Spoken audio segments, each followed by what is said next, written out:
I got started in radio when I was bitten by the radio bug when I was about a sophomore in high school.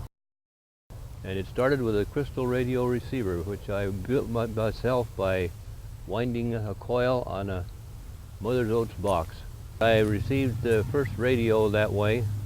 One of the first stations was KTRB in Modesto, when they were on 740, and they first came on the air.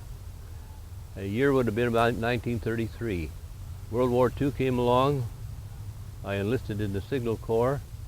I had to have a license in order to work at a broadcast station because I decided this is what I was going to do.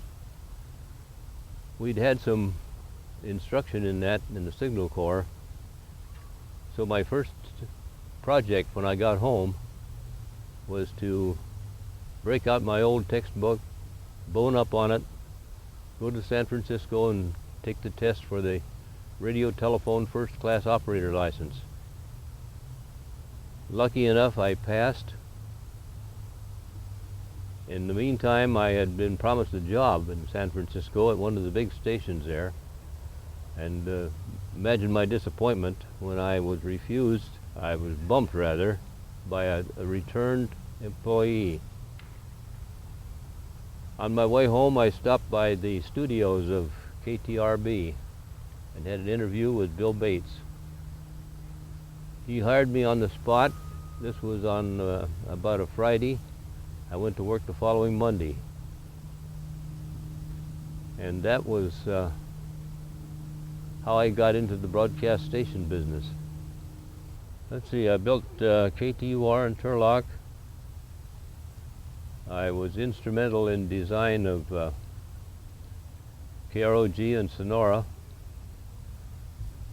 A couple of stations down in Fresno. I don't even remember the call of them now. The station at Madeira, which I do not remember the call. I was on the emergency call list of, at one time, about 10 or 12 stations ran from Stockton to the other side of Fresno, yeah, including KTRB.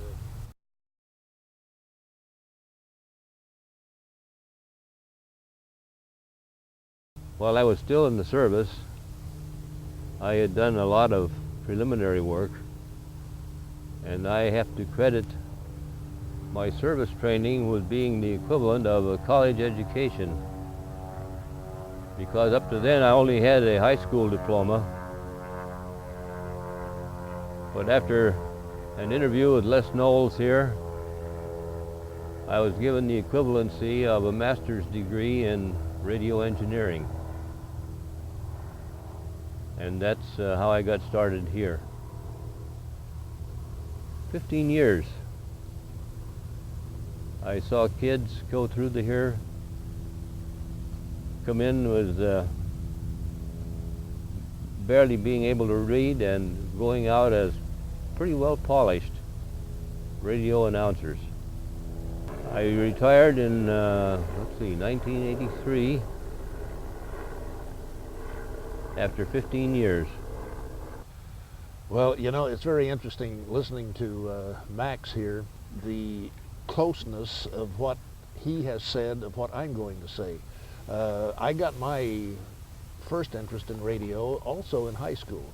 In Santa Cruz High School, there was an instructor by the name of Mr. Kazmarek, and he was an old amateur radio man.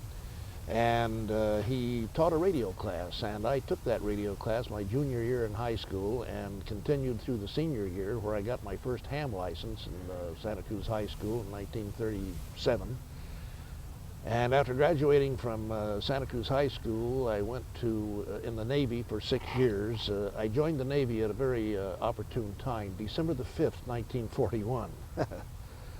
I don't know how that came about, but that's, I got stuck for 6 years in the Navy, and I was in the radio crew the entire time I was in the Navy. Ended up my Navy career in Skaggs Island, radio in PG, and Sonoma and Napa area, and knew I wanted to go into the broadcasting business. So I went down to Los Angeles, and I went through, first of all, Doria Valley's Radio Arts Academy at Western and Wilshire Boulevard in Los Angeles. Supposedly learned to be an announcer.